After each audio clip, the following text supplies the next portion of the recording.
Sehat. Alhamdulillah, salatu wassalamu ala Rasulillah wa ala alihi wa sahbihi ajma'in. Rabbi shrah li sadri wa yassir li amri wa hlul 'uqdatam min lisani yafqahu qawli. Subhanaka la ilma lana illa ma 'allamtana innaka antal alimul hakim. Wa tub 'alaina ya maulana innaka antat tawwabur rahim. Wa la tu'akhidhna bil 'azaim wal jara'im ya karim. Sila aku tak tahu kan. Dia hari kumpul bawa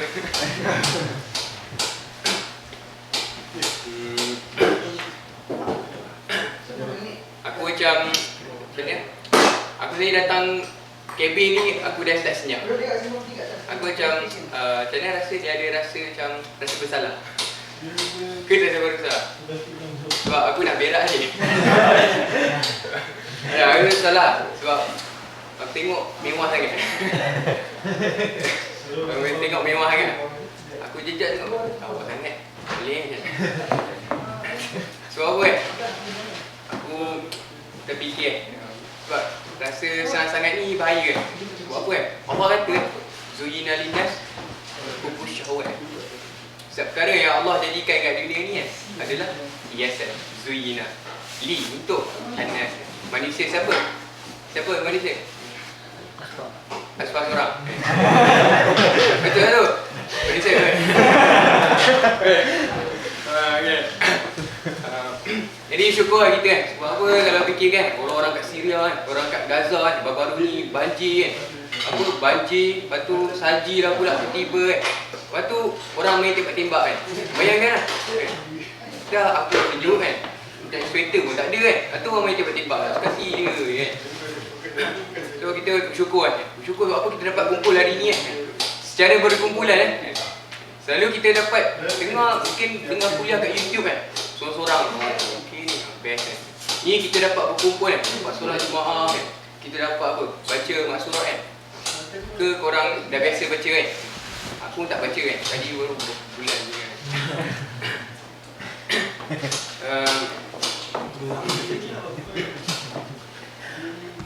So okay. Semua okey. Ada ngantuk ke, rasa nak main basket macam apa Acap ni. Acap ke main basket. Aku pakai baju pink okey. Okey. Nah, sini. Aku pakai jaket aku panas duduk belakang pula. Okey. Pentingnya sebab apa sangat ajaib kan. Orang yang dapat menilai ataupun dia dapat mengimbangi bila dia dapat berbagai ujian dan berbagai rintangan dia tahu itu adalah Zuyina linnas dia dapat balance kan. Itu adalah orang-orang yang ajaib, orang-orang yang hebat. Kita tengok dalam kisah Nabi Yusuf kita ingat kisah Nabi Yusuf kenal Nabi Yusuf? Ada siapa Nabi Yusuf ni? Tak ada. Nabi Yusuf ni buat apa bila ditawarkan untuk menjadi raja asalnya dia dari penjara kan. Tu atas sebab dia punya kehebatan apa? Tafsir apa? Mimpi mimpi. Lepas tu raja kata, ambillah kan. Duduk jadi menteri-menteri dengan aku kan. Tapi dia kata apa penjara lebih aku sukakan. Aku lebih mencintai suasana penjara lebih suka suasana kesusahan. Sebab apa Sebab dengan kesusahan tu lah dengan kesusahan tu kita mampu mengingat Allah. Aku takut tu tengok penat senang Okey, masuk lah jangan dulu sebelum masuk lah sebab sikit ni orang kata berat. Orang kata boleh lah berat dia macam apa benda ni dia macam apa benda ni apa benda miril ni Dia buat macam tu, dia dah amboi lah. Dia dah pelik dah pelik lah sebab dia dapat ni, dia memerlukan kajian pemahaman pemahaman yang mendalam dan keterangan untuk faham betul-betul benda ni. Ada satu kata-kata dia kata sesaat berfikir tu mampu menyelamatkan 1000 masa mengelamun. Betul 1000 saat, 1000 masa, 1000 apa lah, tak ingat kan. Tapi dia kata dengan berfikir hanya 1 saat mampu menyematkan masa-masa kita mengelamun. Betul Sebab apa? So nak tahu hari ni siapa yang mengelamun, siapa yang tak berfikir tu dia mengelamun dia tidur lah. So apa yang aku nak hari ni dia tak akan jadi bahan ni, dia tak akan masuk, korang tak akan faham kalau korang tak berfikir. So insyaAllah kalau aku ajak tanya, aku ajak berfikir, korang tanya aku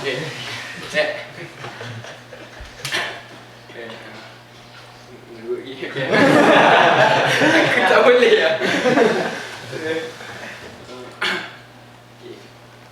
Ini kan semua Islam balik berakal Balik. Okay, ni apa SK? Ini saja. Alamak, ada tahu. Tak surprise lah. Ke tadi dah Hakim beritahu? Kita beritahu. Ya, alamak. Ya, SK ini sejarah kita So tadi kalau tengok kita net kan, nampak apa macam komik ke apa kan. Satu kan ada orang nangis kan, atau dia is kan. Atau ini sejarah kita lah. Ini sejarah kita lah. Acap. Oh, siapa suka tulis hujung ni? Mana? Nak nombor. Serius lah. Ya. So tajuk SK. So ini sejarah kita Siapa kita tu? Sejarah apa? Raspa lagi. Okey, ni sejarah apa? Makan. Lain dia satu Makan. Biu. Sebab ni. Okay, so siapa kita ni Malaysia? Islam. Okay. Apa? Mana kita ni apa? Monyet tak? Korang tahu teori Darwin kan? Dia monyet, tahu tak? Dia tengok bulu kaki, cek. I don't know. Ya. So apa? Manusia. Kau nampak ke ni? Kau nak move to the left of me? Sorry lah. Nak sini sikit, nampak? Ni nampak? Manusia apa ni? Islam betul kan kau kata? Aspal. Apa lagi kita ni? Lagi Kau lelaki. kawan apa? Kawan Asfar. Orang lelaki. Orang lelaki. Menarik ada orang perempuan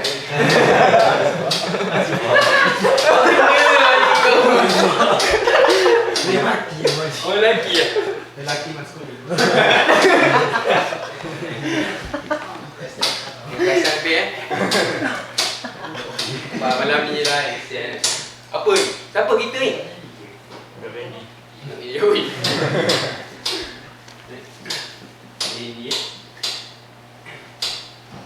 Dia kita tengok kat sini macam ni. Kalau korang duduk sini sikit boleh? Sikit. Korang nampak tak?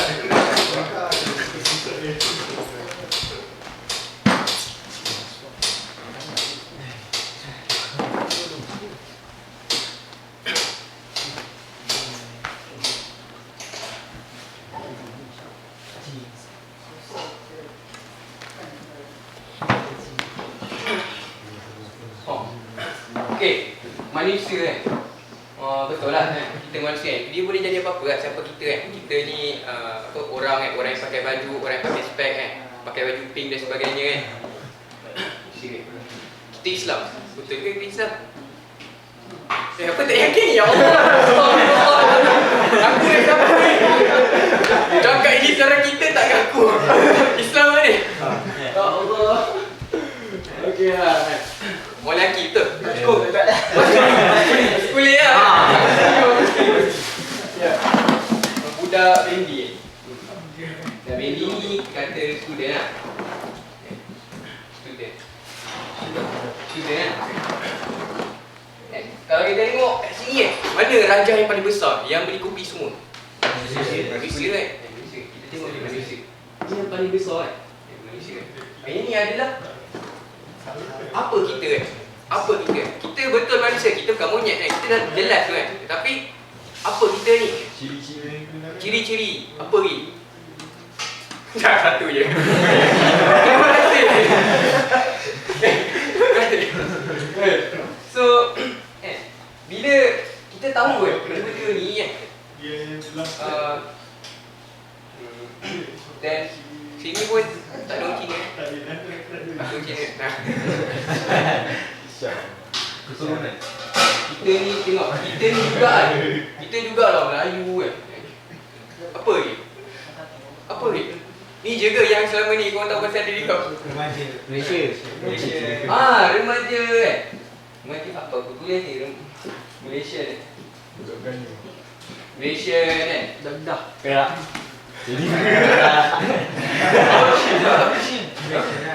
Kedah. Next tu. Okay,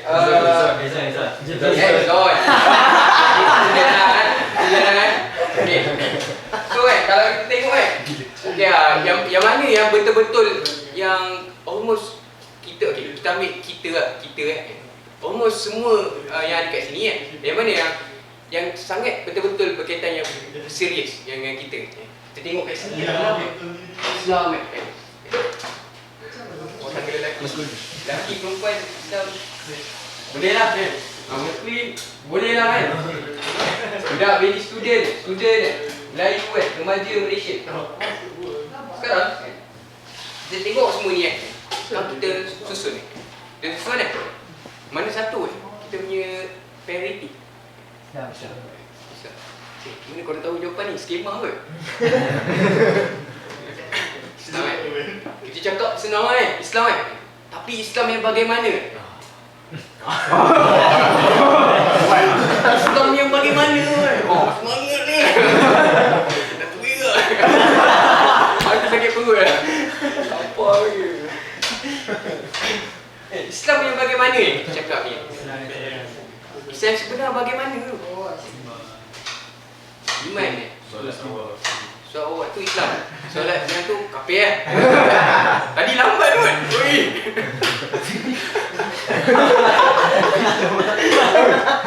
Astagfirullah, saja gurau. Nak share satu satu hadis lah. Kata An Abi Hurairah qala, dua kali call section. Rasulullah sallallahu alaihi wasallam, inna Allah la yanzuru ila suwarikum wa amwalikum walakin yanzuru ila qulubikum wa a'malikum. Siapa pernah pergi Arab? Aiman translate. Daripada Abi Hurairah berkata, Biasa ni mah. daripada Rasulullah sallallahu alaihi wasallam, sungguhnya Allah tidak melihat kepada gambar harta kamu, tetapi melihat kepada hati kamu dan amalan kamu. Tengok ada dua komponen kat sini kan. La yanzuru ila suwarikum wa amwalikum kan. Gambaran kamu maksudnya luaran kamu kan.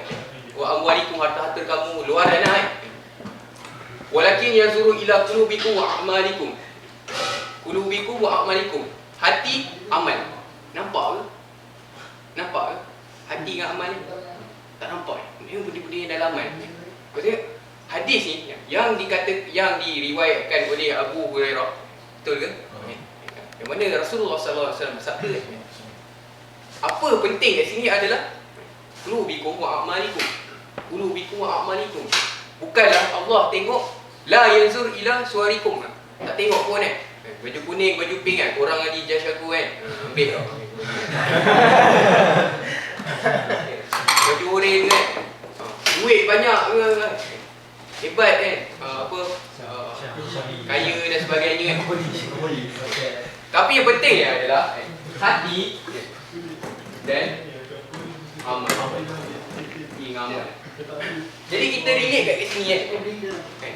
Kita tahu kan kita ni umat Nabi Muhammad sallallahu alaihi wasallam. Kita tahu bahawa kita percaya hadis ni. Disabdakan Rasulullah. Dan diriwayatkan sanad dia sahih protokol. Kita dengar. Semua tu cakap. Aku tak tahu maksud dia. Aku cakap.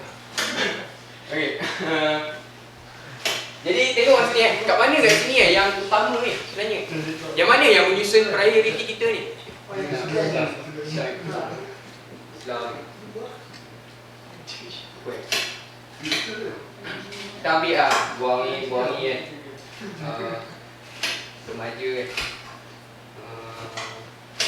Remaja Islam, lepas tu remaja kan. Remaja kan. Muda kan. Orang Melayu kan. Student tu termasuk maskulin lah. Study banyak kan maskulin lah. Okey, kita lihat kat sini kenapa kita katakan Islam tu yang pertama? Kenapa?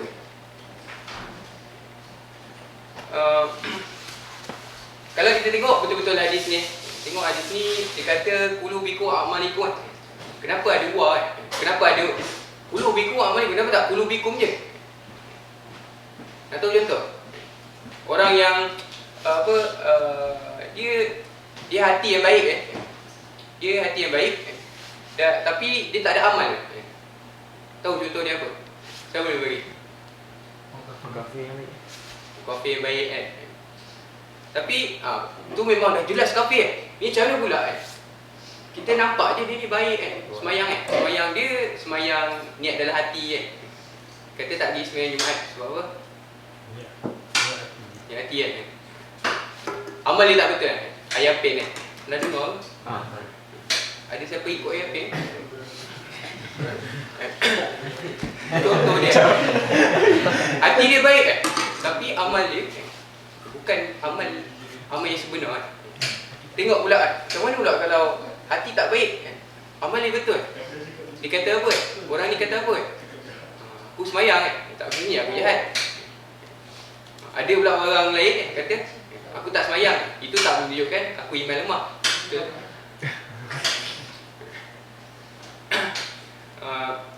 Jadi dua komponen yang menentukan menentukan kita punya priority adalah yang jelas kat sini adalah Islam. Remaja Islam ni dia punya apa susunan Jadi kita lihat sini benda yang berkaitan adalah Islam.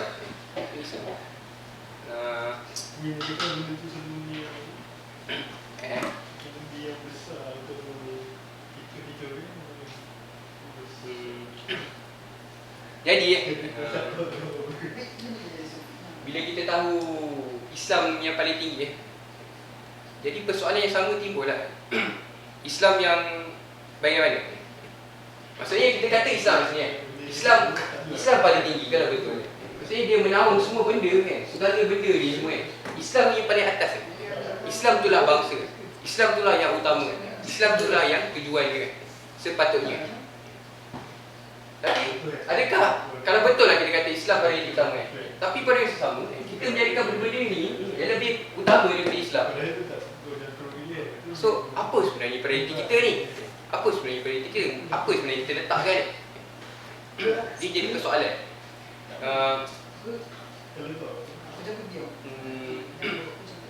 Dia nak ceritakan tentang bangsa Islam ni. Bangsa Islam ni ada satu kisah yang mana bila Islam menjadi prioriti utama Alhamdulillah Ustaz.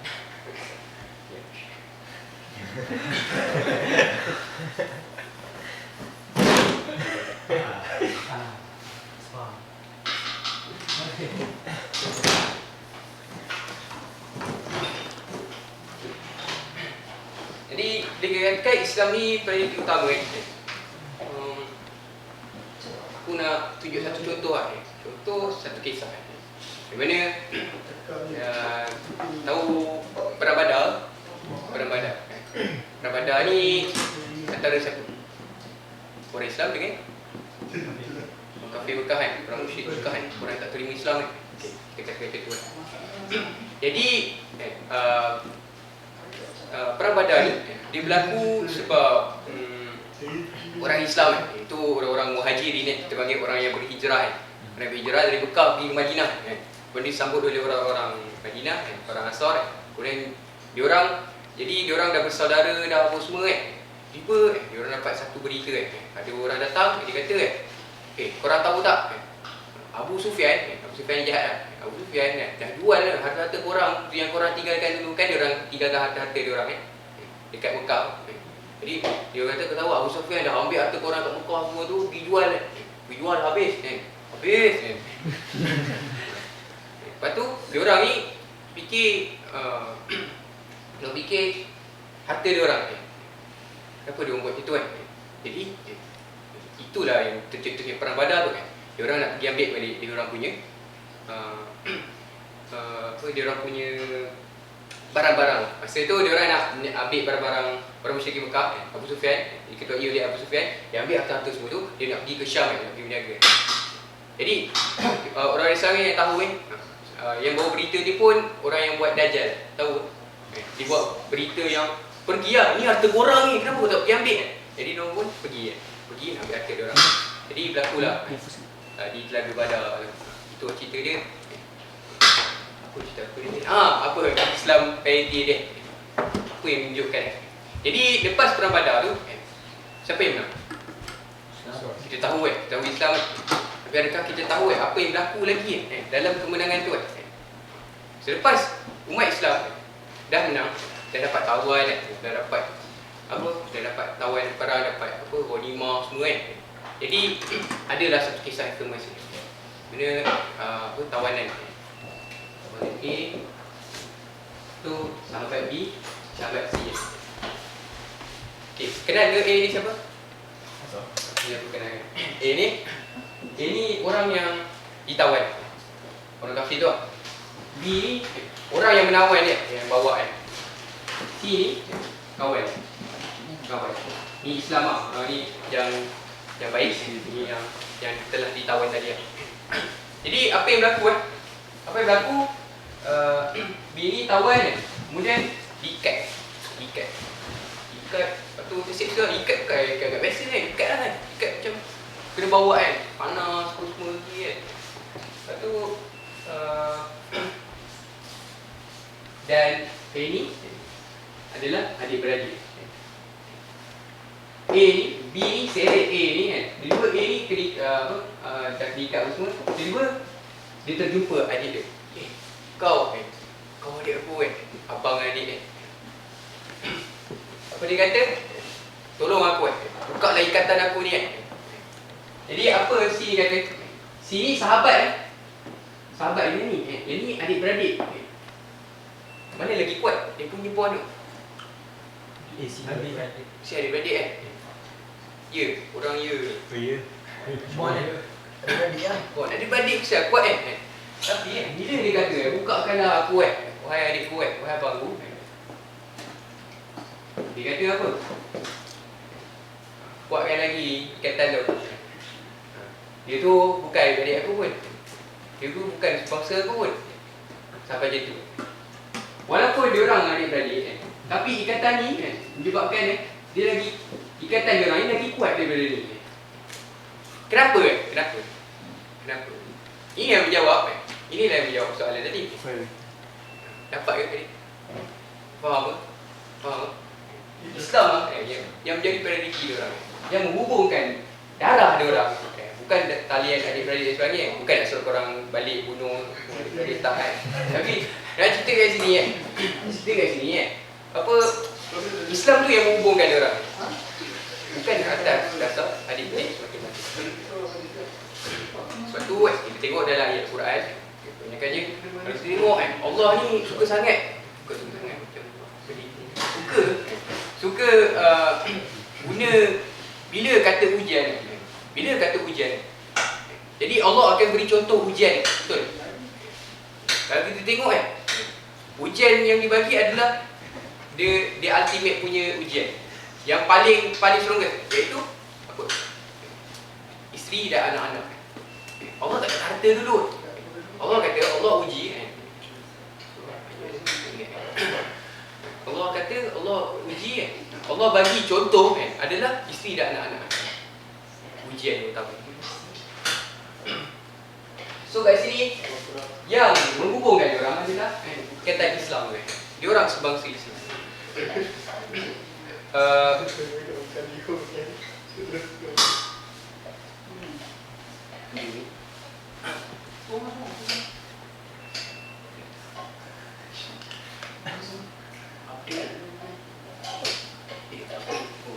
Oh tu siapa boleh baca? Bila Islam wujud. Sejak bila Islam wujud ni.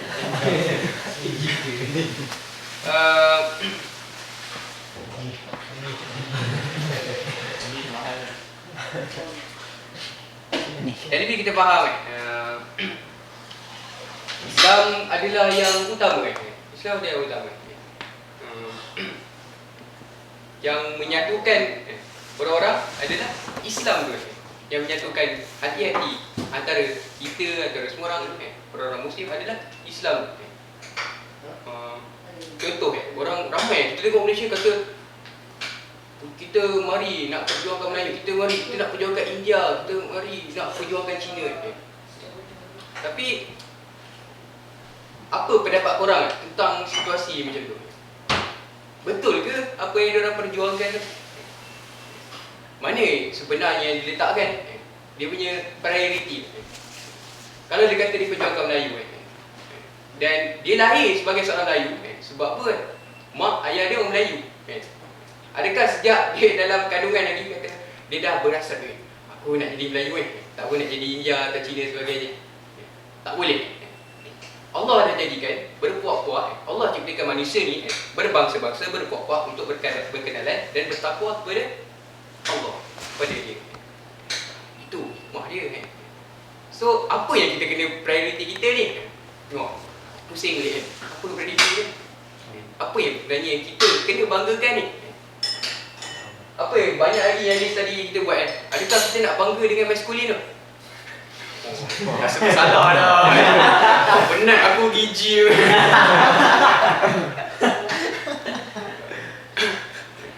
Student adakah semata-mata kita belajar tu pergi kelas hari-hari sekadar pergi kelas balik tidur study bangun tidur study lepas tu semayang semayang berapa minit je tu study lepas tu tengok movie lah apa lagu lah apa semua jadi dia jadi satu kitaran yang tak menggambarkan Islam priority lah. Apa yang kita banggakan? Apa yang kita banggakan? Bila kita kata kita bangga, maksudnya dia semadi ataupun dia membara dalam kita punya amalan. Kalau betul kita kata Islam tu kita bangga dengan Islam tu. Jadi amalan sejak bila Islam wujud ni kita cerita banyak pasal Islam tu, Islam ni Islam. Kita tahu Islam ni datang dari mana? Korang tahu ke? Rasulullah. Allah. Betul dari Allah. Balik-balik. Sejak bila dia bermula? Sejak manusia diciptakan. Kenapa tak zaman Nabi Muhammad bukan Islam ke? Islam. Sebelum tu ada ke agama Islam sebelum Nabi Muhammad? Macam mana? Tak tahu ni. Macam mana? Fikir.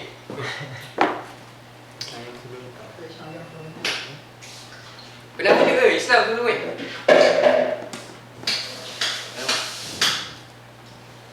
Okey. Untuk memahami mana datang Islam ni jadi kita kena tengok tamadun Mesopotamia Kau belajar sejarah Plus tamadun apa lagi Sepulba jadi kita buang semua tu kita pergi Nabi Adam Nabi Adam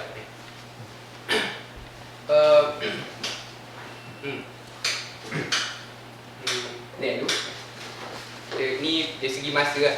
Kita tahu kita tak tahu Islam ni dari mana sebenarnya kan. Dan kita tahu dia start daripada Rasulullah ke atau Nabi Ibrahim ke kan, atau Nabi Adam kita tak tahu kan. Sebelum kita pergi situ kan, kita kena faham kan. Bila kita cerita tentang Islam ni, kita kena faham segi bahasa. Apa maksud Islam segi bahasa? Aman, keamanan, peacefulness. Peaceful betul ke? Siapa boleh betulkan English aku? Peace lah kan. Islam. Orang selalu literally translate without thinking deeply into it. Wow.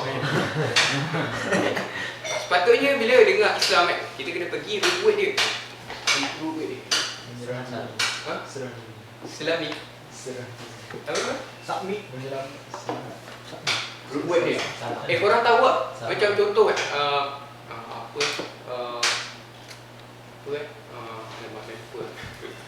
contoh kalau ni basic Arab lah basic Arab. Kalau kata qiraah jadi dia punya fi'il mudhari' tu adalah yaqra'u kan. Madi dia adalah Quran. Kalau menulis katabah iktab suruh tulis. Macam makan kul kan, makan kuku tu kan. Contoh kan. Ya perlu al-Quran. Oh ya. Jadi kita kena pergi rupa dia. Islam ni datang dari mana? Rupa dia. Salam. Ni bukan nama sushi ya. Pernah makan? Sedap ke? Pernah makan? Ha? Pernah. Sushi kita pergi ya. Bukan salamah nama sushi dia. Salami. Ya. Salmon. Oh, salmon ke salami? Kau menjawab soalan aku ah. Banyak sangat soalan aku. Salami aku tak faham. Okey, salamah. Salamah ni maksud dia handy. Submit to deliver kan. So contoh dia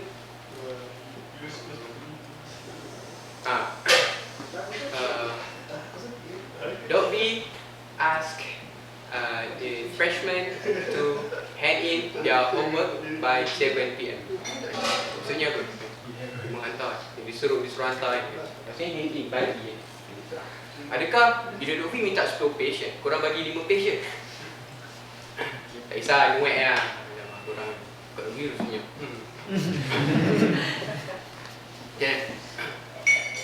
Adakah kita nak hantar kat nuek contoh kan. Nak bagi 10 page je nak bagi 5 page? 5. Hand in kan. Dia bagi 5. Dia suruh hantar. Kau nak dapat 100. Kau nak dapat 100 kalau hantar 10 page. Kau nak hantar 5 page dapat 50%. Boleh lah buat macam tu kan. Boleh. Sebab kau nak hand in 5 je. Tapi dia bukan yang terbaik kan. Boleh buat macam tu. Tapi dia bukan yang terbaik kan. Tengok. To submit. Adakah sama kan? Dia punya dasar maksud dia. Hand in to submit. Maksudnya submission. Maksudnya seluruhnya. Jadi inilah maksud salam. Jadi bila kita faham dia adalah kata nama ke kata apa dia? Kata fi'il. Kata kerja. Sarap tu kan sorry. Okey, tak ada gurau. Jadi kita tahu kan dia ni adalah kata apa kata kerja kan. Kata kerja maksudnya buat kan. Maksudnya Dobby suruh Prof Mazita pula suruh hand in online by 7. Maksudnya korang kena buat. Adakah dengan dia kata hand in korang pun cakap, korang bila nampak email tu hand in atau korang pun cakap tu hand in tak kan, kau tak cakap kan, tapi kau buat hantar bagi tu hand in bagi buat siap kan. Jadi dia adalah kerja. Jadi kita pergi alamak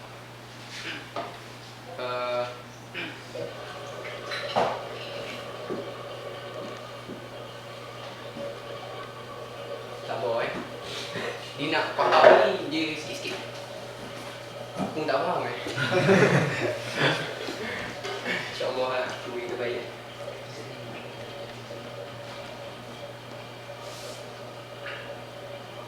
Untuk nah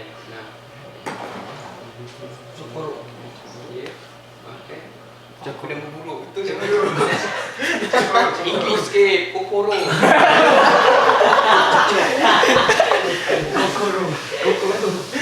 Kokoro. Saya makan kokoro. Ni huruf kecil, huruf besar. Apa beza ni? Siapa boleh pegang tangan begitu? Beza. Salah kata bahasa. Satu bahasa. Betul. Tapi dalam konteks ni salah. Betul ya dua-dua ayat ni. Ketegasan dia. Ketegasan. Maksudnya saya makan kokoro. Saya makan. Nama. Apa yang korang faham kat sini? Kata nama. Saya Ali. Kata nama khas, kata nama am. Saya Amir. Adakah A kecil, A besar? A besar. A besar. Saya makan kokoro. Patutnya salah ya, kokoro huruf besar. Betul lah kata nama khas? Saya. Okey lah kan? Sebab permulaan ayat kan? Kita nak rujuk ni je. Tengok yang kecil, yang besar kan? Apa yang membezakan dia? Kata saya makan M kecil. Maksudnya aku makan. Aku makan depan ni aku makan. Maksudnya aku makan habis sedawuk. Lepas tu kita tandas kan? Dia habis makan. Sempurna tengok. Ni saya makan. Dia tak makan pun tapi orang panggil dia makan. Dia nak perkenalkan diri dia pun saya makan. Tapi dia tak makan pun. Faham tak? Oh. Dapat kan? Itulah dia.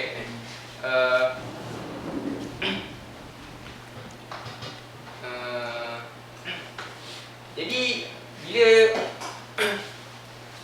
orang tak semayang, orang Islam Muslim, bagi Muslim lah, orang Islam dia tak semayang tapi dia kata dia Islam. Macam mana? Dia tak semayang. Okey, faham betul kan? Dia tak semayang tapi dia kata dia Islam. Dari segi IC. Macam mana? Adakah itu yang dikatakan Islam? Saya tak semayang, saya Islam tapi aku tak semayang. Adakah itu Islam? Dia tak buat Adakah betul Islam Dia akan jadi betul kalau kat IC dia nama dia Islam bin Ngadiman. Contoh Cepat ini dia buat. Jadi Islam yang kita war-warkan selama ni adakah dia satu kata kerja yang menggerakkan submission tu, ataupun dia just kata nama mengindahkan ayat-ayat pada teks-teks bacaan buku sejarah, buku Islam, buku bahasa Melayu. Dua apa ni korang ambil? Kau ambil tak? Lupa lah. Fizik ada. Okay. Jadi Islam yang bagaimana? Dia pergi ruwet tadi kita pergi kan? Kita dah faham kan? Islam yang bagaimana yang kita ni? Okay. Hilang ke? Ada nak tanya? Tak tanya kenapa ni? Apa beza kokoro besar, kokoro kecil? Tak. Okay. Jadi mana datang Islam ni? Mana soalan dia ni? Sejak bila Islam wujud ni? Kita tengok satu firman Allah Ta'ala. إِذْ قَالَ لَهُ رَبُّهُ أَسْلِمْ قَالَ أَسْلَمْتُ لِرَبِّ الْعَالَمِينَ. Ketika Tuhan siapa? Ya Allah. Tuhannya berfirman kepadanya, tunduk patuhlah. Ibrahim menjawabnya, tak ada menjawabnya. Aku tunduk patuh kepada Tuhan semesta alam.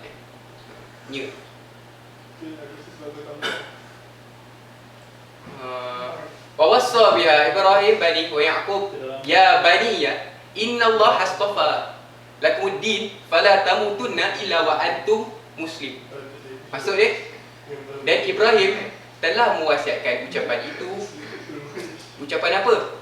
Ucapan aku tunduk patuh kepada Tuhan semesta alam. Nya tu maksudnya ketika Tuhannya berfirman kepadanya, ada nya itu adalah Ibrahim. Jadi ketika Tuhan Ibrahim berfirman kepada Ibrahim, tunduk patuhlah, Ibrahim menjawab, aku tunduk patuh kepada Tuhan semesta alam. Lepas tu ayat seterusnya kata, dan Ibrahim telah mewasiatkan ucapan itu. Ucapan apa? Ucapan aku tunduk aslamtu li rabbil alamin kepada anak-anaknya. Demikian pula Yaqub. Yaqub sama juga nanti kita tengok depan ni ada raja. Yaqub. Lepas tu Ibrahim kata, hai anak-anakku, sesungguhnya Allah telah memilih agama ini bagimu maka janganlah kamu mati kecuali dalam memeluk agama Islam. Ayat ini menjelaskan kepada kita bahawa Allah telah memilih Islam ni untuk kita sebab Allah dah memang pilih. Kita yang terpilih. Sebab itu kita kena bangga dengan dia. Bangga dengan apa? Janganlah kamu mati kecuali dalam memeluk agama Islam. Bayangkan kalau kita bangga dengan benda lain. Adakah possible untuk kita mati at the end kita punya dapat mengucap dan sebagainya? Contoh boleh mudah. Hidup dia penuh dengan mencarut. Banyak cakap orang mencarut. Adakah possible waktu mati-mati tiba-tiba cakap asyhadu an la ilaha illallah. Possible ke? Kau pernah dengar cerita tak pasal ada raja UK pergi Jordan yang mati? Tahu cerita dia? Kereta dia orang tu dah sebut kat gaung. Lepas tu gaung ada lelaki 2 orang depan, 3 orang pukul belakang. Ada yang dah kahwin dan mengandung. Silap lah. Tapi nak cerita kan, ada kawan dia yang mati yang melepaskan, yang terlepas daripada pegangan dia, jatuh masuk gaung. Dia sempat ucapkan asyhadu an la ilaha illallah wa asyhadu anna Muhammadan rasulullah. Bila dia cakap macam tu kawan dia dalam musuh tu nangis. Dia menjadi satu persoalan macam mana dia boleh cakap macam ni? Bila orang tengok orang tengok Facebook, orang tengok hidup dia, orang tengok semua benda berkaitan dia semuanya adalah dibuat submission kepada Allah. Tapi itu tak menjamin kita bukanlah itu jaminan kita boleh cakap benda tu Tapi kita usaha. Kita apa yang kita banggakan selama ni. Janganlah kau mati kecuali dalam memeluk agama Islam. Okey. Wasa biya Ibrahim bani wa Yaqub ya bani inna Allah astafa lakum ad-din fala tamutunna illa wa antum asal sama ni astagfirullahalazim. Oh, salah paste. Tapi tak apa lah. Kita skip lah kan. Okey. Ni tadi nampak Nabi Ibrahim, Nabi Yaqub kat mana? Kat situ Nabi Yaqub keluarlah anak dia Yusuf dan 11 orang Nabi Ismail. Lepas tu dah start juga keturunan Nabi Muhammad. Beza Nabi Isa dengan Nabi Muhammad 110 tahun. Sekarang nak korang tengok rajah ni betul. Korang dah boleh fokus lagi Kalau kita ambil break dulu ke? Break. Boleh break ke nak lagi? Boleh faham lagi ni betul-betul nak kasih korang faham kan? Nak bagi nampak Kalau nampak tapi macam tu nampak Kalau betul kita nak rest beritahu Jadi mana datang Islam ni kita faham Islam ni segi fi'il dia adalah maksud submission. So persoalan dia adakah Adam ni submit? Adakah Ibrahim submit? Adakah Nabi submit? Adakah Ismail submit? Ini semua mesti bisa sampai lah adakah submit? So sejak bila datang Islam ni?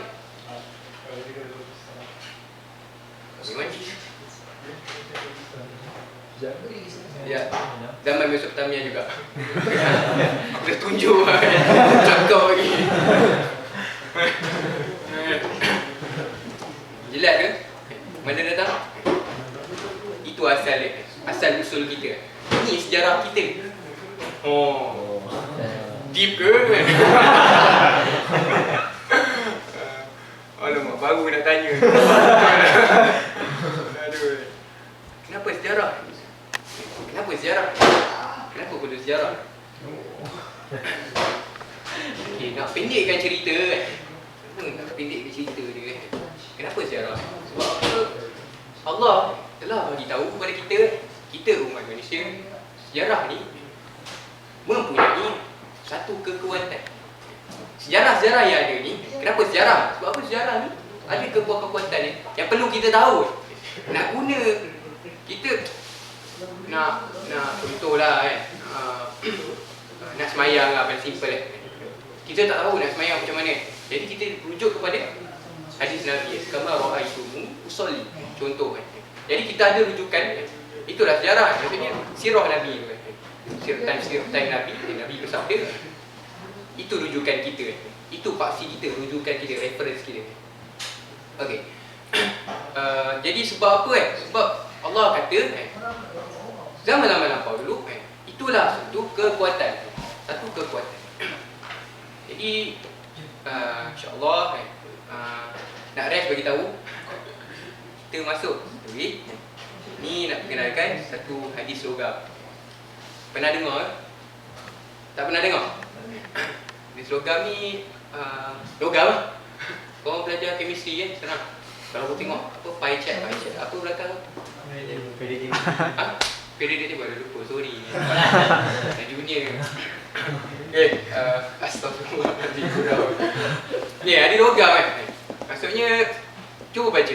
An Abi Hurairah radhiyallahu anhu, qala Rasulullah sallallahu alaihi wasallam, an-nasu ma'adin. An-nasu ma'adin. Khiyaruhum fil jahiliyah.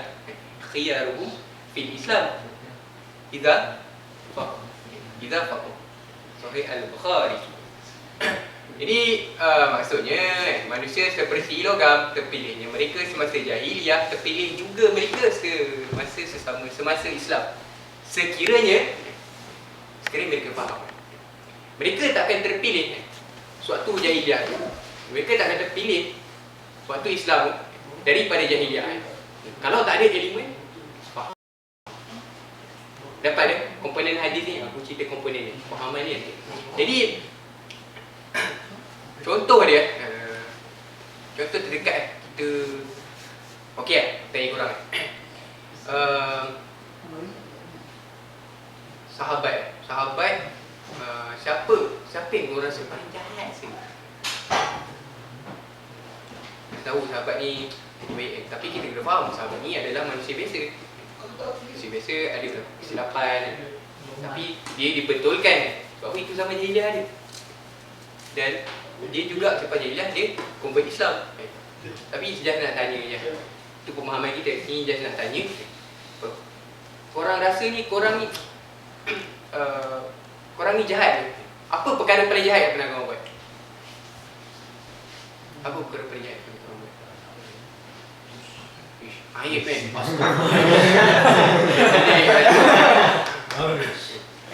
Fikir lah, contohlah bunuh kan? Menyamuk. Aduh. Tapi ada sahabat ni, dia punya dosa, kesalahan adalah merancang membunuh Nabi, membunuh Rasulullah. Rasulullah ni siapa? Orang yang diwahyukan straight daripada Allah melalui malaikat Jibril. Mendapat wahyu, dibacakan, dicerita hati. Tapi orang ni, dia nak bunuh orang ni, nak bunuh Rasulullah. Khalid Walid. Khalid Walid tu panglima perang. Kali lambat sikit. Betul? Tapi kalau ikut sejarah dia, tak tahu macam mana. Aku tak tahu kan. Tapi yang apa yang nak ceritakan ni, itu Sayyidina Umar. Kenal lah. Sayyidina Umar ni orang ada orang kata kan, syaitan pun tak mampu nak, takut lari kan. Bekas tapak kaki Umar nak lalu jalan tu, dah jalan kan, syaitan tak akan lintas. Sebab pun takut sangat. Bengis Umar lah, garang Umar lah, berani sebenarnya manusia. Keberanian dia, kegigihan determination dia kan, sangat kuat kan, eagerness dia sangat kuat kan. Untuk apa? Untuk membunuh Nabi. Tapi selepas Islam, dia lah orang yang paling berani, dia paling kuat, dia paling gagah, dia paling eager, dia lah paling determined kan. Dia lah juga kan. So, faham ke maksud hadis ni? Logam ni, logam contoh, ambil lah logam apa kan, aku campak lumpur dekat tepi tasik kan. Lepas tu aku suruh Zafan ambil, tu Zafan pergi ambil kan. Tu aku suruh cuci logam, contohlah ambil copper kan. Copper macam pelik, emas lah kan, emas kan. Aku jumpa, aku pergi tanam kalau lumpur tepi tasik tu, atau Zafan pergi ambil basuh.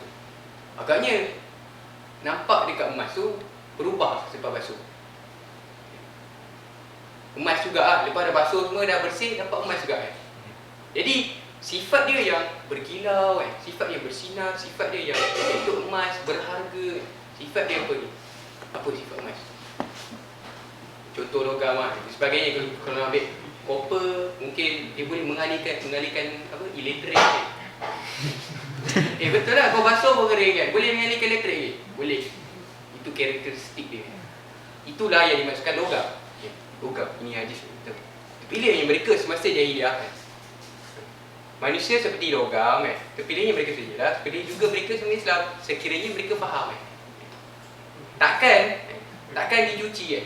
Takkan berlaku proses penyucian emas yang Zafan kutip tadi. Takkan berlaku penyucian oleh dia kalau dia tak faham.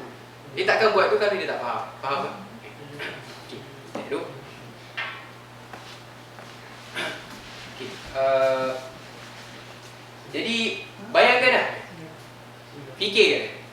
Untuk hari ni kita ada logam apa sebenarnya? Logam kita ni lah best student. Siapa sini best student? Tenang aku, apa dia soalan aku. Okey lah, siapa dulu straight A? Semua straight A. Okey lah. Okey, kita fokus siapa yang exon.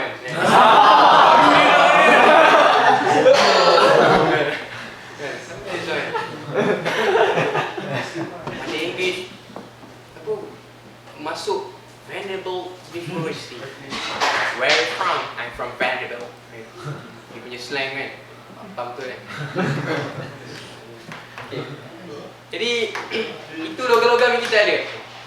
Jadi logam kita yang ada hari ni. Apa yang kita buat? Logam-logam yang kita ada hari ni. Pandai cakap, pandai menulis, logam. Jadi something characteristic yang special. Apa yang kita ada? Bukan special kan? Dia tak kisah apa-apa karakteristik kan? Yang dibawa. Sekiranya dia dibawa, dia adalah special. Faham kan? Selepas dia faham. Faham apa? Faham Islam. Jadi kalau katakan dia berani macam Umar maka kalau dia beranikan dia maksudnya dekat Islam, kalau dia faham Islam maksudnya dia akan berani. Kalau dia terror macam-macam maka dia akan terror juga macam-macam sebenarnya dia Islam. Sebab apa? Dia nak bawa apa yang dibanggakan itu adalah Islam. Apa yang dia faham adalah Islam.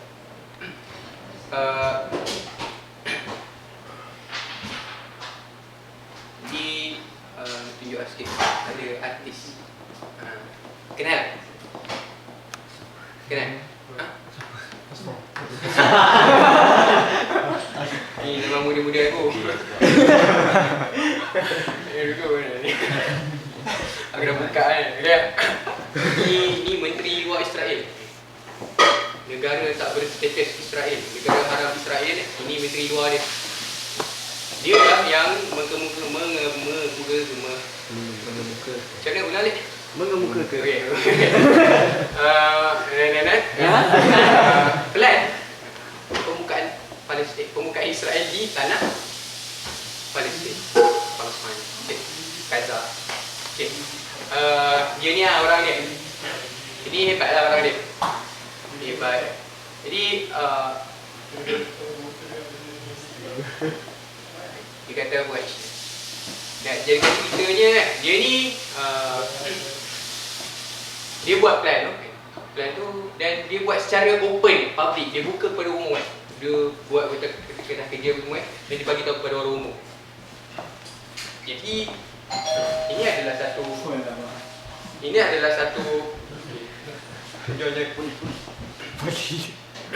bayangkan orang orang ni nak capture something, satu teritori kan. Lepas tu korang dah buat plan panjang kan, atas kertas pancung kan, bayangkan.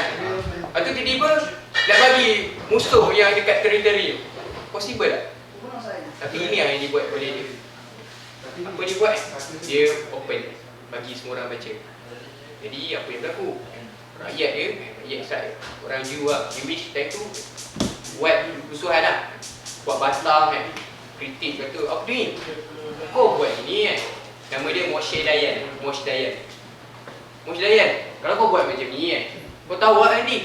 Orang Islam tahu lah. Orang Islam kat tanah Palestin tahu lah rancangan kita kan. Nice. Jadi apa dia jawab? Tenanglah. percayalah padaku, bangsa Muslim tidak akan bacanya kerana mereka tidak suka dan malas membaca kan. Itulah. Oh, apa kaitan dia? Kaitan dia kan tadi kita bincang tentang hadis logam. Logam.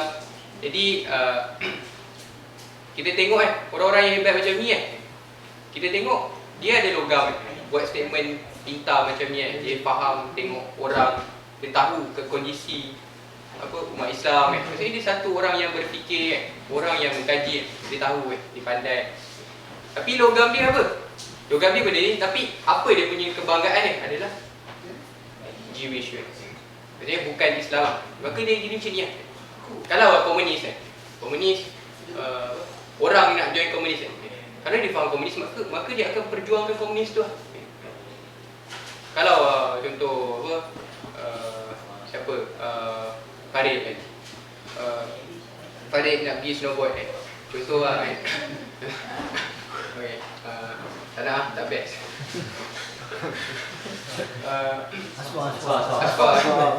Asal pergi snowboard maka kalau dia percaya snowboard tu dengan pergi snowboard ramai dapat murah maka dia akan perjuangkan snowboard tu ajak ramai sebab apa dia percaya snowboard bila pergi dapat murah. So kita bagaimana apa kebanggaan kita? Adakah snowboard sebab? Adakah snowboard kebanggaan? Tak ada. Contoh jadi kita kena retract balik kebanggaan kita selama ni apa yang kita perjuangkan adalah sebenarnya adalah Islam, priority dia. Dari awal ni aku cerita berpanjang itulah dia Islam ni. Okay, jelas itu kaitan dia logam. Okey. Mana ada nak beritahu. Okay. Jadi kefahaman yang begini. Kefahaman yang bagaimana? Jadi bila kita diberi apa? Kita diberi apa nama? Hadis tadi Hadis dia kata iza faqhu. Iza faqhu maksudnya sekiranya dia faham. Aku tahulah. Aku banyak logam Aku tahu apa logam bila aku dulu jahiliah. Aku masuk Islam apa guna logam tu. Tapi aku tak tahu sekarang Aku tak tahu apa yang aku kena fahami. Apalah hadis ni? Iza faqhu je. Faham apa aku tak tahu. So kefahaman yang bagaimana? Apa yang aku faham? Ni insya-Allah untuk fahamkan maksud faham tadi kan. Ini hadis faham. Qala Rasulullah sallallahu alaihi wasallam, "May yuridillah bihi khairan falyufaqihu fid din."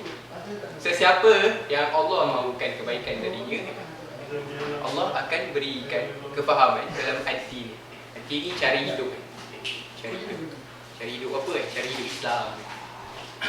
Jadi Allah nak kebaikan bagi satu hamba-Nya, bagi seorang hamba-Nya. Jadi apa Allah buat? Allah kurniakan kefahaman dalam agama, kefahaman dalam Islam. Jadi kefahaman yang bagaimana? Itu kefahaman Islam. Kefahaman iaitu bagaimana? Cepat menjawab soalan pelik. Jadi untuk memahami iza faqhu yang hadis tadi kan hujung iza faqhu ni okey iza faqhu okey kisah jadi ulama telah mengkaji atau membicarakan pada pengakhiran hadis tadi dia mempunyai dua jenis sebutan iaitu iza faqhu iza faqhu. Apa beza dua ni? Apa bezanya? Faqih dengan faqih. Hadis ni yufaqihu. Dia asalnya faqhu tapi bila masuk ini yufaqihu. Tapi hadis ni menerangkan iza faqhu tadi. Faham? Dan ulama membicarakan ada dua jenis sebutan iza faqhu, iza faqhu. Hadis ni menjelaskan iza faqhu. Faham yang bagaimana? Jadi faqihu ni faqih. Sebenarnya korang dulu belajar sekolah agama, sekolah rendah agama, SRA ke integrasi ada belajar sekolah agama? Agama rakyat. Agama rakyat. Agama rakyat. Okey. Siapa ni? Ada. Korang belajar fiqh Fiqh. Fiqh. Jadi fiqh ni apa? Ilmu fiqh. Kau mengajar haji, puasa, Ibadat. ibadat. Kau hukum haram halal, bina haram. Halal haram. Kau bina. Haram. Yang korang semayang tadi sembah pokok Christmas ke sembah apa sebenarnya? Dah kan. Tapi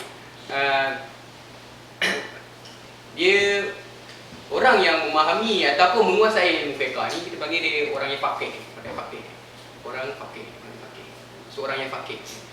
Jadi dia tahu hukum ni tak haram Aku bukan sembah pokok Christmas tapi aku sembah Allah Contoh faqih. Faqih ni maksudnya dia arif, tahu.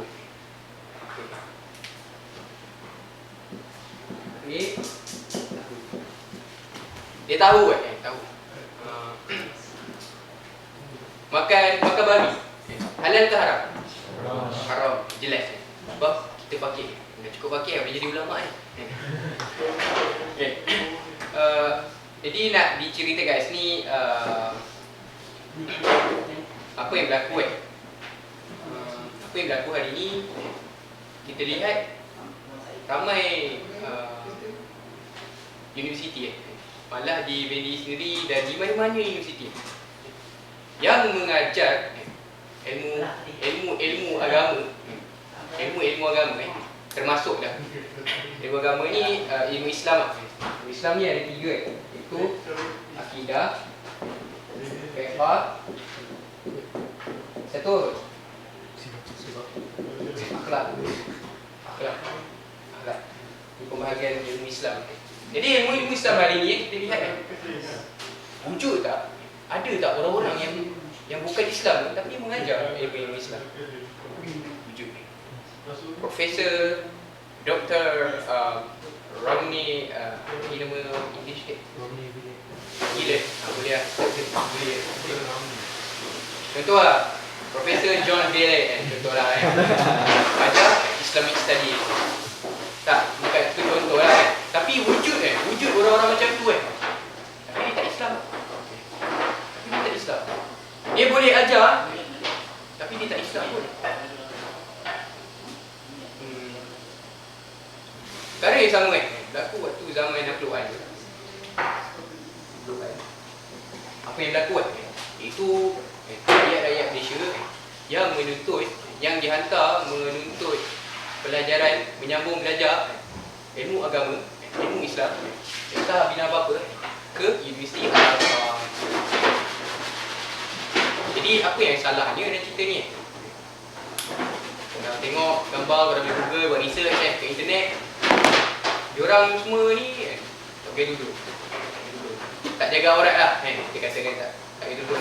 Tak jaga aurat lah, buka aurat. Belajar ilmu agama ni tapi tak jaga aurat. Balik still free hair lah kita katakan. Tak jaga aurat mengajar benda yang dia belajar. Tapi dia bukan, dia Islam tapi dia just mengajar tapi tak nampak pun Islam. Tak nampak pun Islam kata tak aurat tapi tak aurat.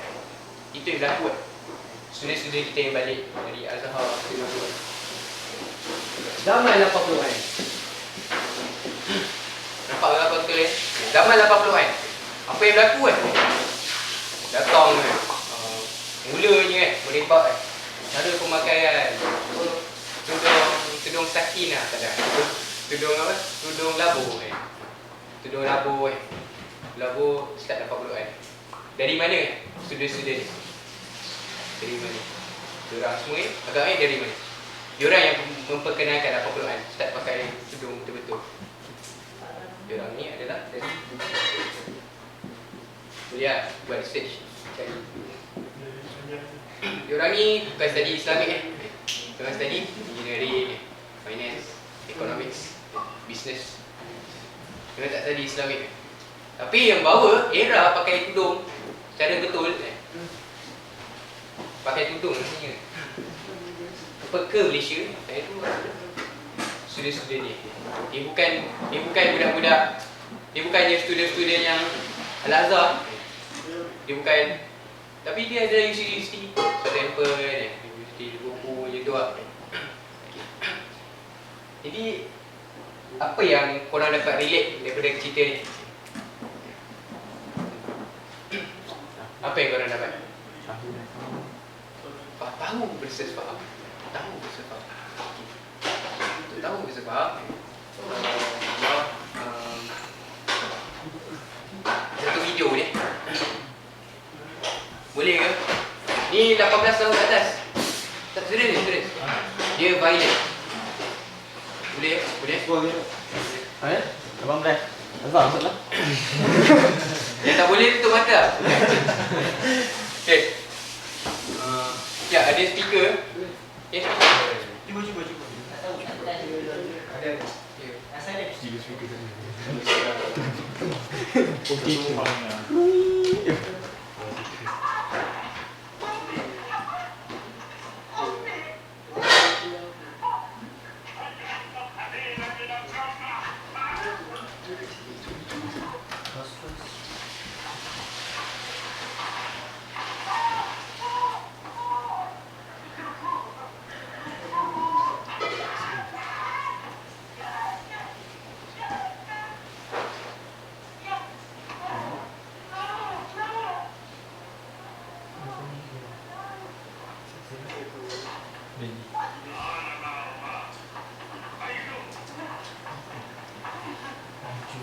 Allah, hamdah kuih. Astaghfirullahaladzim. Tengah sedap tengok. Ya.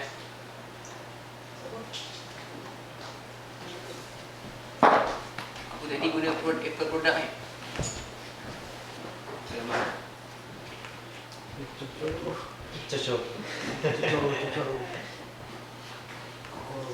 Technical. Asal tak boleh? Oh, dah. Oh.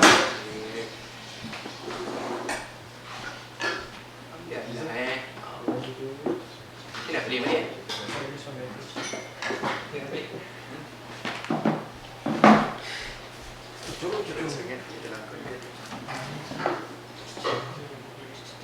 Sebenarnya Okey, boleh. Ini klik kat sini. Tak gerak. Ni aku tengok seorang. Kau main-main ke? Ya. Lihat luar dia.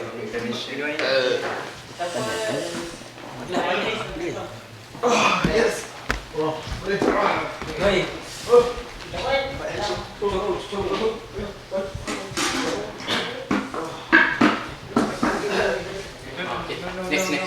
Next. You got next. Okay.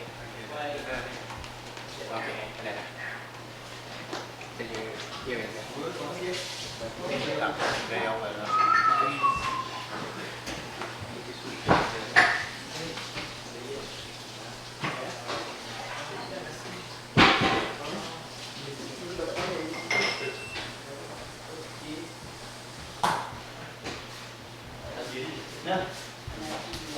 Dia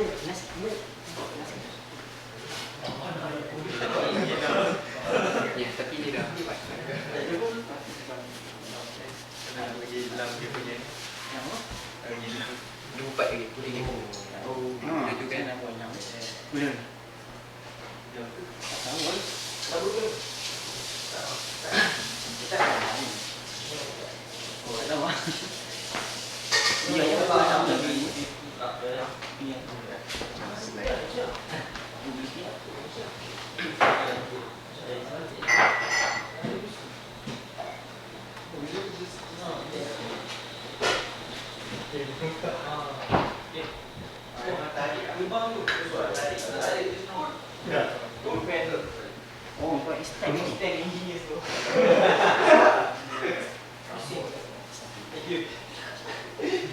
Tak hilang lagi.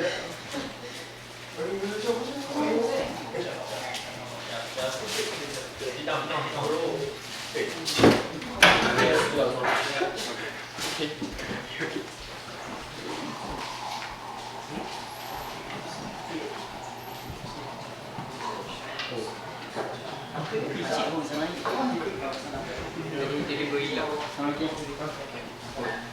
Ya. Aku tekan next saya. Kita nak tekan delay. Sama. Dah tunggu. Apa? 50.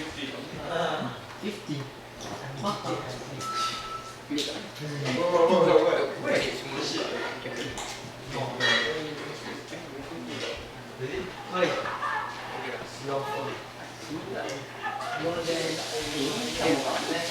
Tadi adik dah buat.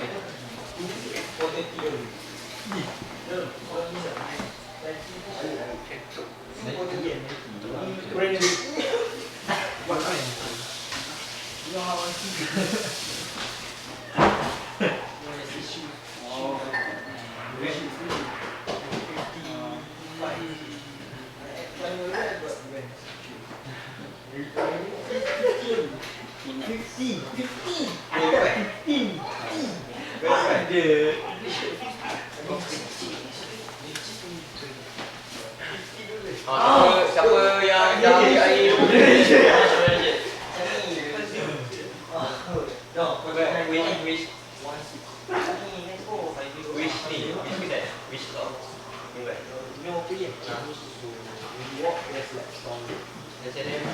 Oh, siap. No pressure.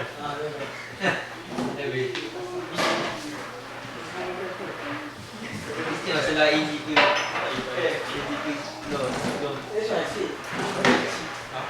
At least go.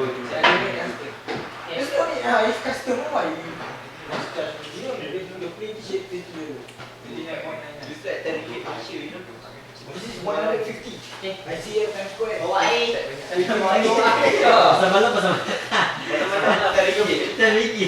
Okey. Jom kita video boleh. Dah semangat, dah ada air. Okey, tegak. Okey, kita nyanyi ke?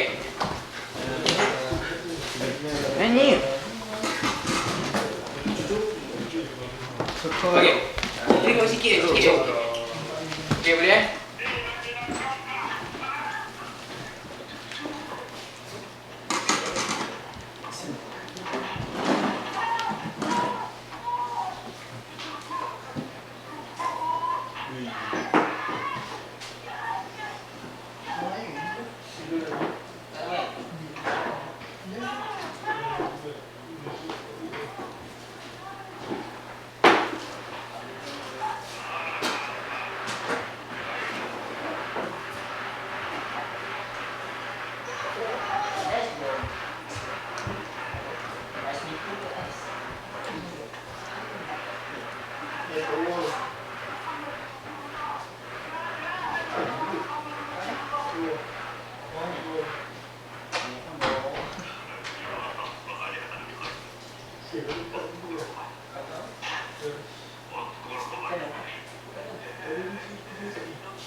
sikit lah.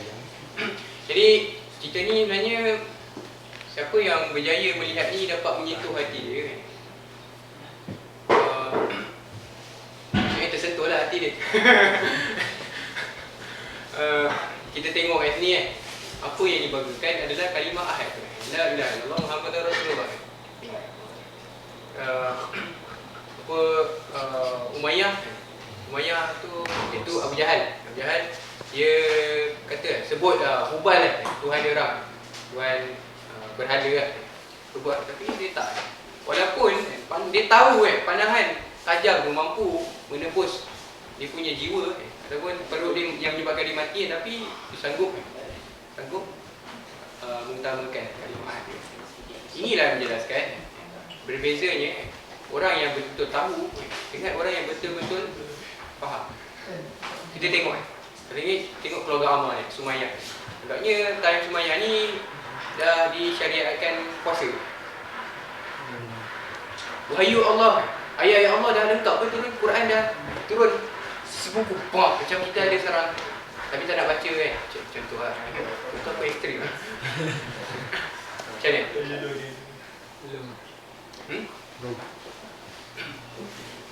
Belum lagi? Betul? Macam mana haji? Haji belum kan? Haji belum kan? Allah Alam. Sebab haji dah. Cuma haji yang sama dengan orang buat ni, haji bukanlah haji yang sebenar. Jadi boleh cari lah.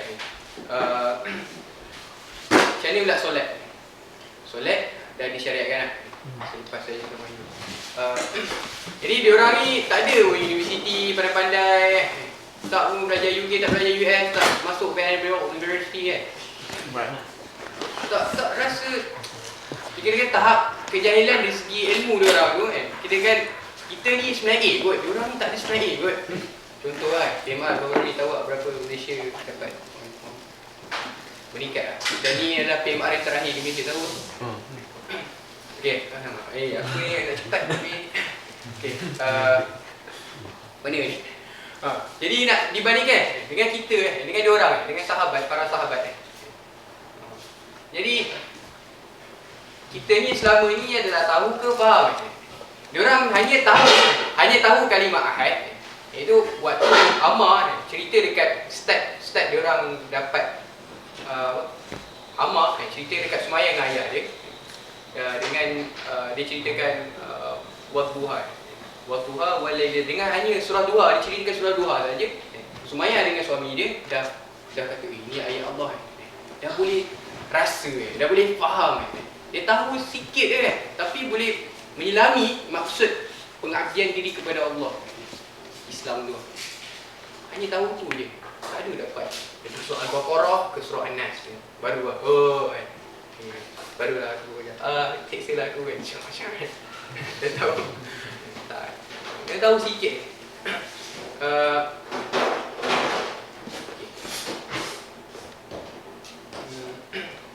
Ini perbezaan antara orang yang benar-benar tahu dengan orang yang faham. Jadi mana yang penting kat sini? Tahu atau faham? Oh, so just faham je lah. Tak payah tahu apa-apa. Macam mana? Faham tu. Macam mana?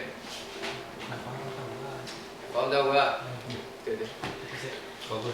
Dia tak boleh tahu je tapi tak faham. Dia kena tahu dan faham. Tahu dan faham.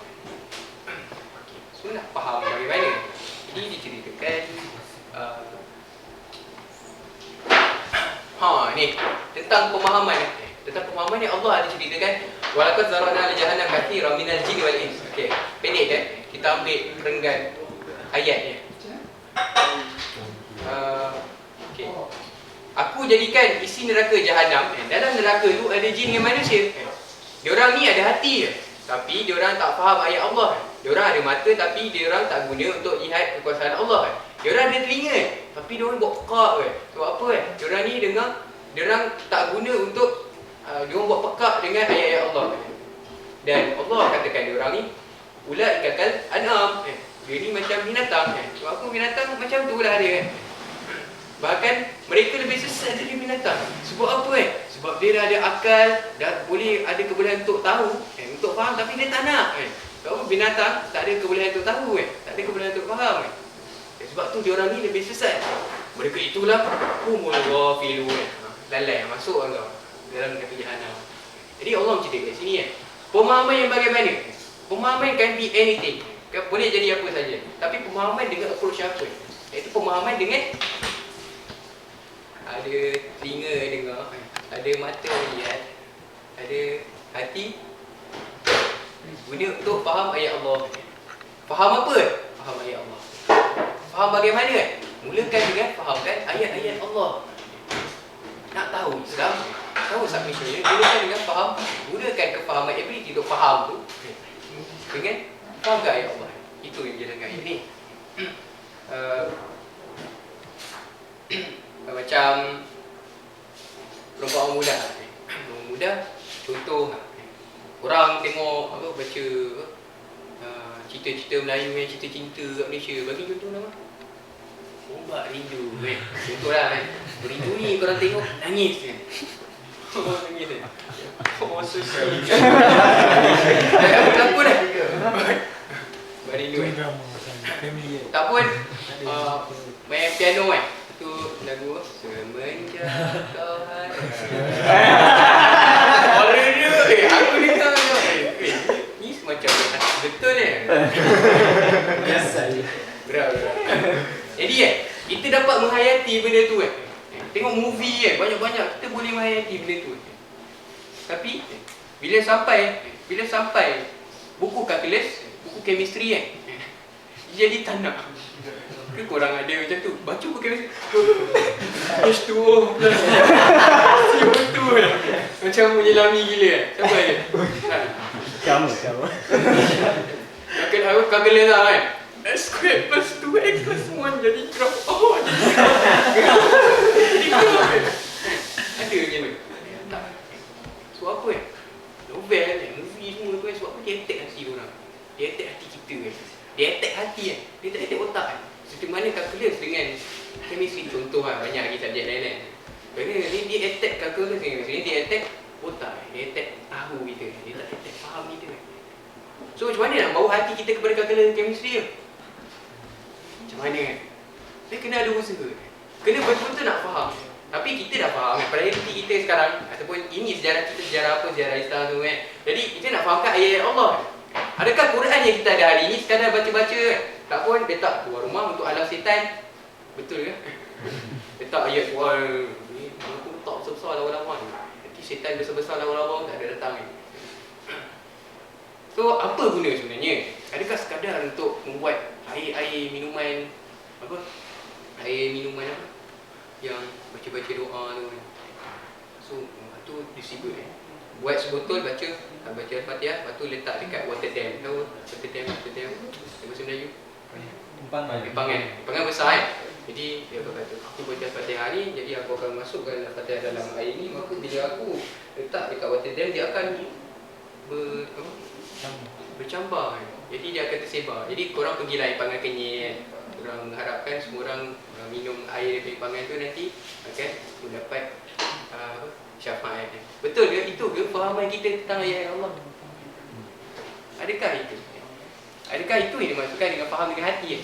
Faham dengan hati ada? Bila kita betul-betul nak fahamkan ayat Allah tu ada usaha nak betul baca tafsir relate dengan environment. Ada mata lihat, ada telinga dengar. Kau ni pernah dengar lagu tu? Aku nyanyi lagu ni. Okay. Itu yang kita mahu kan? Kita faham. Okay. Nak faham agama bagaimana? Kurang lambat ni. Okay. Jadi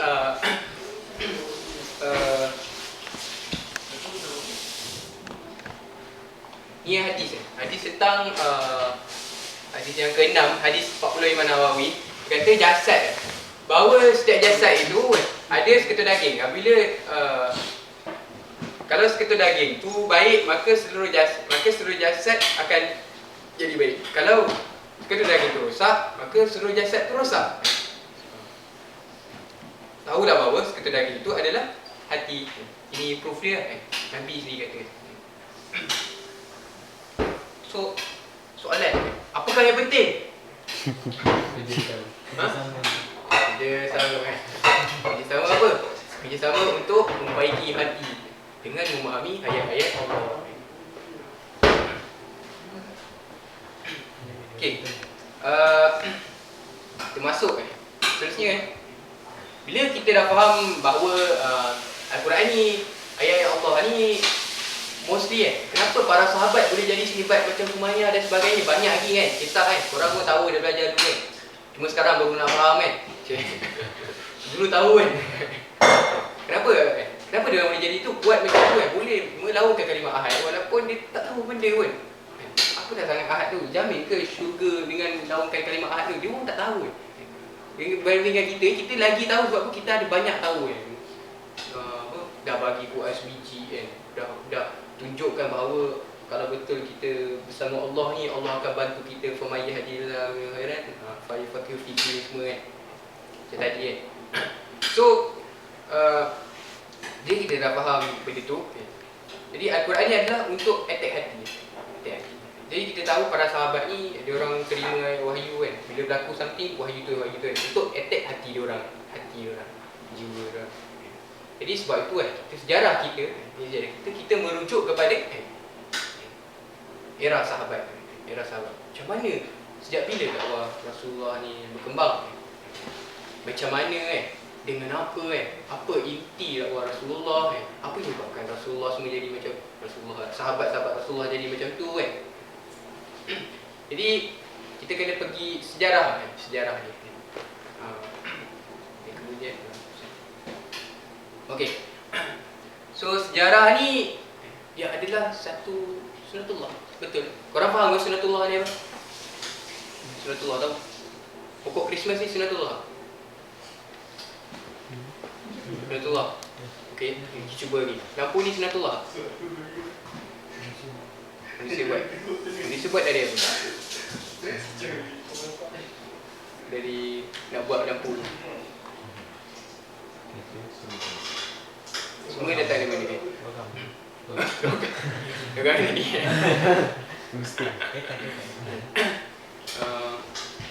Apa-apa, cuba fikir keliling kita ni semua datang dari mana? Sunnatullah, ini yang maksud sunnatullah, ketetapan Allah. Nak percaya atau tidak? Kita percaya kan. Semua yang ada kat kita nampak dengan mata kita, yang kita berjaya sentuh, yang kita pijak, yang kita dengar kan, semuanya adalah sunnatullah. Even udara pun adalah sunnatullah. Udara terdiri daripada apa? CO2 apa semua kan. Dia yang berbanyak itu kan. Itu semua adalah ketetapan Allah dan memang ada. Allah dah bagi kita. Bumi mengelilingi matahari, itu sunnatullah.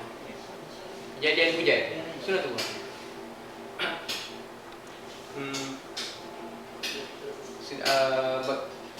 Macam mana lah? Okay, macam mana lah? Korang belajar, korang tahu tak cerita Sir Isaac Newton? Apple jatuh. Lepas tu dia kata itu adalah Newton law kan? Sebab apa? Ada tarikan graviti kan? Kemudian datang orang lain yang rebrand kata G ni ada nilai constant pula. Tak ingat siapa nama dia, Galileo Galilei dia betul tak? Dia rebrand kan ambil Newton ni kan. Dan Newton yang jumpa Apple jatuh. Sedar atau tidak 100 degrees boiling point. Sebelum kita tahu 100 degrees tu adalah boiling point, benda tu dah ada tak? Dah ada. Sebelum kita tahu udara ni mengandungi N2 gabungan-gabungan dan bila kita gabung komponen lain jadi nuklear kan, sebelum manusia jumpa benda tu, agaknya benda tu dah memang ada tak? Dah memang existed. Memang ada kan. Manusia yang gaji-gaji rebrand. Tu kata ini aku punya. Lepas tu kita pun belajar dulu kan, tahu-tahu kan, hampir faham kan. Tahu. Pelanggaran atom, alhamdulillah. Pelanggaran atom semua kan. Semua benda yang kecil-kecil kan.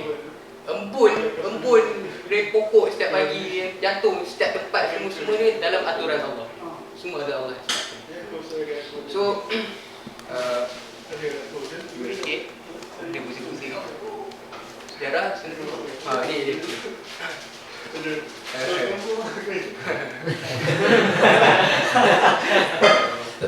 Okey. Sunatullah allati qad khalat minkum. Sebagai satu sunatullah yang telah berlaku sejak dahulu, kamu sekali-kali tidak akan menemukan perubahan bagi sunatullah. Sebab apa? Sunatullah tu ketetapan. Allah tetapkan. Manusia yang rebrand. Wa indahu mafatihul ghaib la ya'lamuha illa hu wa ya'lamu ma fil barri wal bahr wa ma tasqutu min waraqatin illa ya'lamuha. Okey. So, dan pada sisi Allah lah kunci-kunci semua yang gaib, benda yang gaib tu semua pada sisi Allah kan. Tidak ada yang ketahui kecuali dia sendiri kan. Ini yang menjelaskan bila orang kalau betul kita faham ayat ni kan. Bila biasanya orang bila baca dia kata perkara gaib kan. Oh ni jin dan syaitan. Tapi apa yang dia maksud kan? Perkara gaib benda yang kita tak tahu lagi. Perkara yang kita tak tahu lagi. Penemuan baru kan. Katak jadi cekodok contoh. Penemuan baru kan. Itu dia rebrand. Seperti mana Sir Isaac Newton je tu lah kan. Kes yang sama kan. Dia benda yang tak tahu je. Itu dia rebrand semua kan. Sedangkan yang tahu sebelum dia tahu adalah Allah kan. Tak salah kan dia discover benda tak salah kan. Dan dia mengetahui apa di daratan dan di lautan kan. Tak ada selai daun pun yang gugur kan. Dia ketahui bila dan tidak jatuh sebutir biji pun dalam kegelapan bumi. Dan tidak sesuatu yang basah atau yang kering. Basah yang kering pun kan. Dia akan tertulis dan tidak nyata kan. Allah dah tetapkan. Allah dah tetapkan. Okey. Okey. Seterusnya sunatullah ni apa ni? Maksudnya apa hikmah dia? Sunatullah adalah tadi kasih sayang dan rahmat Allah. Kenapa kan? Kenapa? Sebab apa? Dengan adanya dengan penemuan-penemuan baru kan. Dan diorang merebrand benda tu kan. Dan kita guna kan. Itu adalah satu rahmat Allah kan. Sebab apa kita guna Allah punya. Atas sewenang-wenangnya kita hidup tak fikir apa-apa. Tak ada responsibility, tak ada priority. Kita jadikan student priority, kita jadikan masculine priority kan? Sedangkan yang bagi semua kita udara hisap udara sedut bernafas kan? Semua ni adalah Allah punya kan? Betapa kasihnya Allah pada kita. Tak payah masuk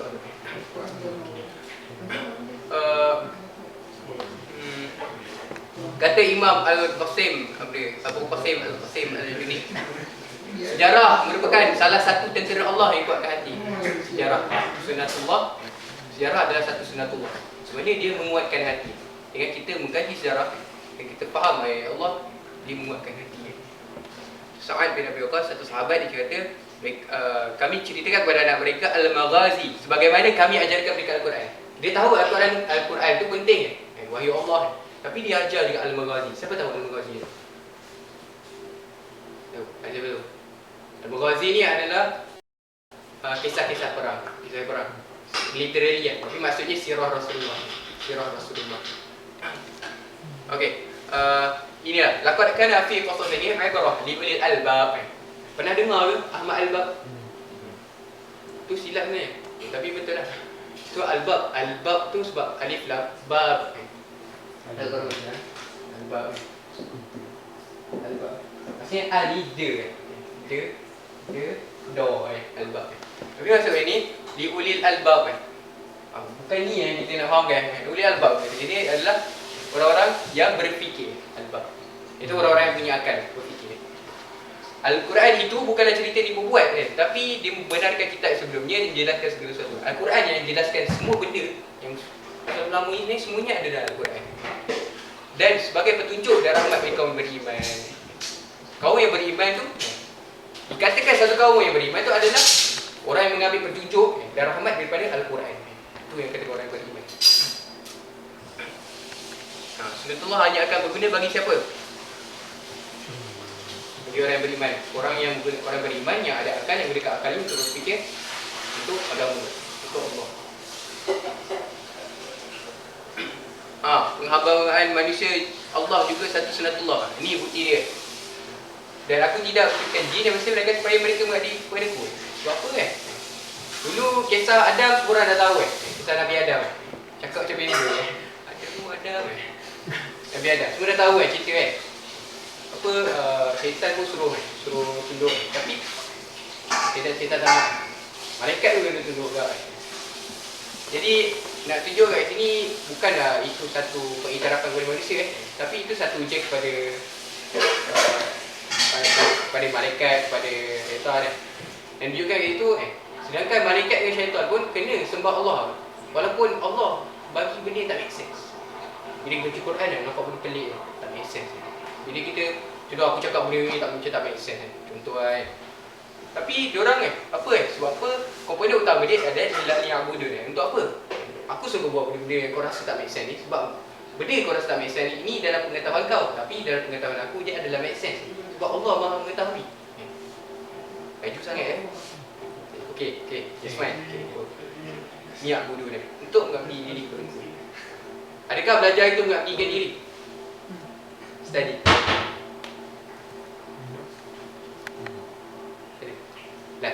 Last tanya. Adakah belajar itu mengabdikan diri? Tak, lepas ni pergi masjid cuci hati kerja. Adakah belajar tu mengabdikan diri? Ni gelak aku bukan aku. Gelak dengan Isyam. Selagi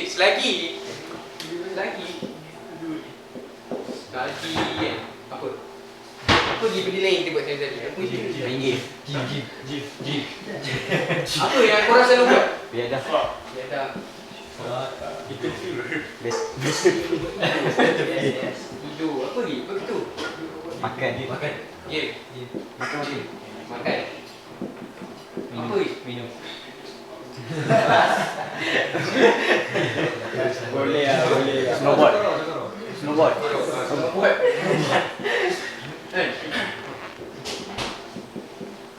Ini yang dikatakan generasi yang mempunyai pemikiran Allah sentrik. Apa dia buat semua Allah. Study untuk Allah. Kalau betul untuk Allah macam mana kau boleh katakan study untuk Allah? Sedangkan orang belajar ni semua nak dapatkan kerja kan?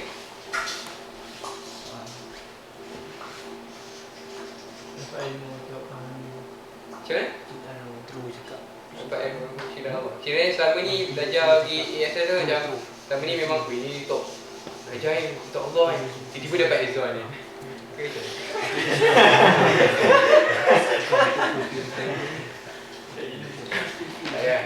Kita retract balik. Retract kenapa tadi betul nak kerja yang baik sebab apa kita nak kerja yang baik sebab apa kita nak jadi orang yang terbaik dalam kalangan umat untuk apa? Untuk nak membawa, nak merubah kita punya masyarakat kat Malaysia tu.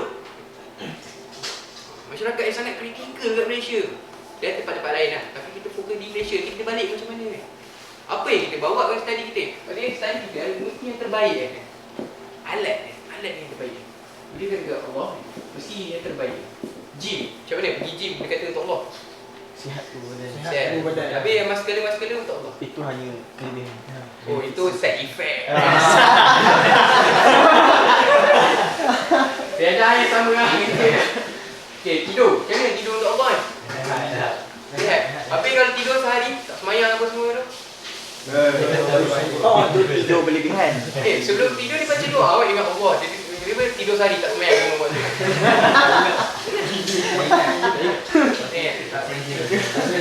mana game untuk Allah. Main apa contoh game apa? Battlefield. Battlefield. Terus Allah.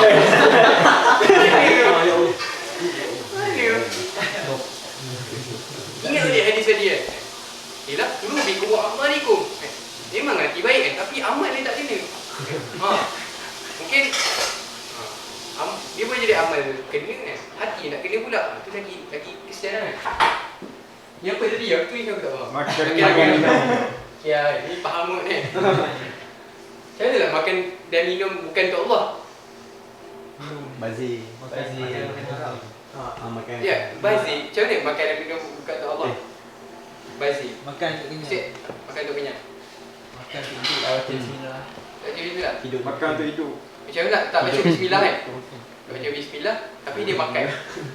Dia makan so kira dia tak ingat Allah. Dia makan. Ikut niat. Dia makan macam dia nak makan. Tak mesti pun.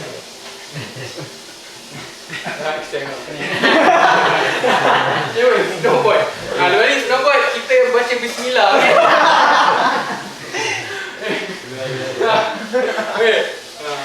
Jadi bumi. semua adalah Allah centric. So adakah video selepas ini menggambarkan ayat ini? Last. Oh, aku makan masa dulu.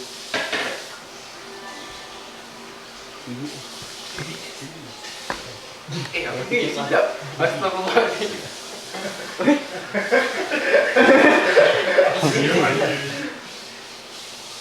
Silap video. Kau tahu tak video apa? Mana tu? Video haiwan.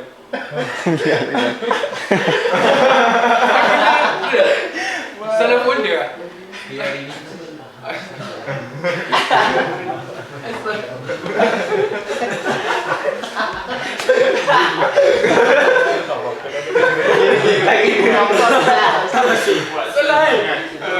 Bila akibat video channel tu dia nak jadikan panduan dalam menghambakan diri kepada Allah.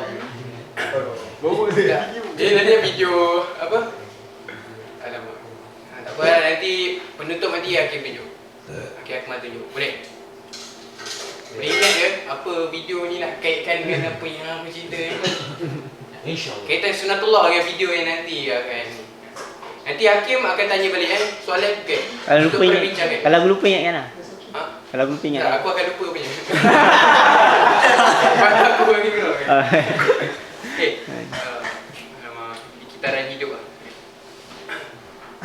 Oi, jadi last lah. Ni last lah. Betul lah last lah. Okey. Jadi bila kita tahu sejarah sahabat semua dulu sejak macam mana Rasulullah berdakwah yang menyebabkan sahabat-sahabat ni hebat kita nak jadi macam sahabat ni, jadi kenapa ni sampai tahap Rasulullah. Dan kita kena tengok perjalanan diorang, perjalanan ke mana dia pergi. Sebab kita tahu itu adalah sunnatullah, kita dapat Allah yang menyebabkan diorang berjaya. Dari Islam dulu pernah berjaya, pernah makan 2/3 dunia yang menyebabkan berjaya itu adanya kerajaan Abbasiyah, Turki, Uthmaniyah. Sebelum tu benda ya kan.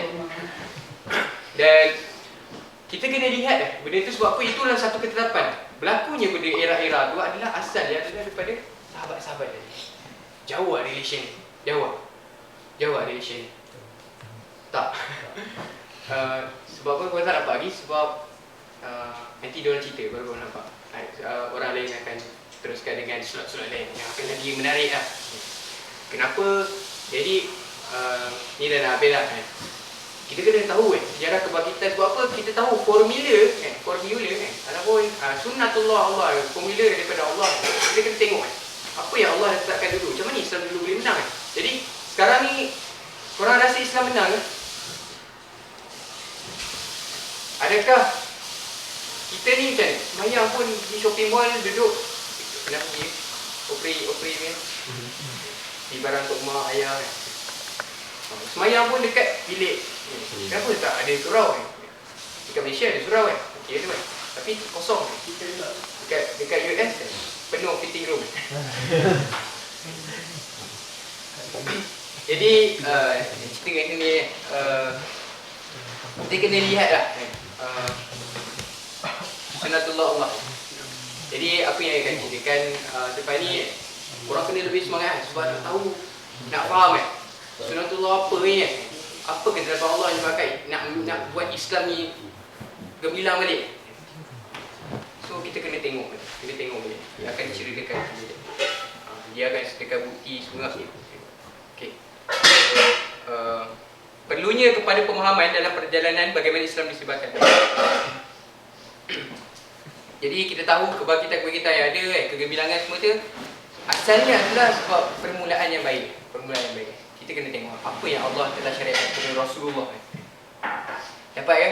Okey, dapat daripada awal tadi. Dapat. Okey. Wallahu a'lam. Apa ni?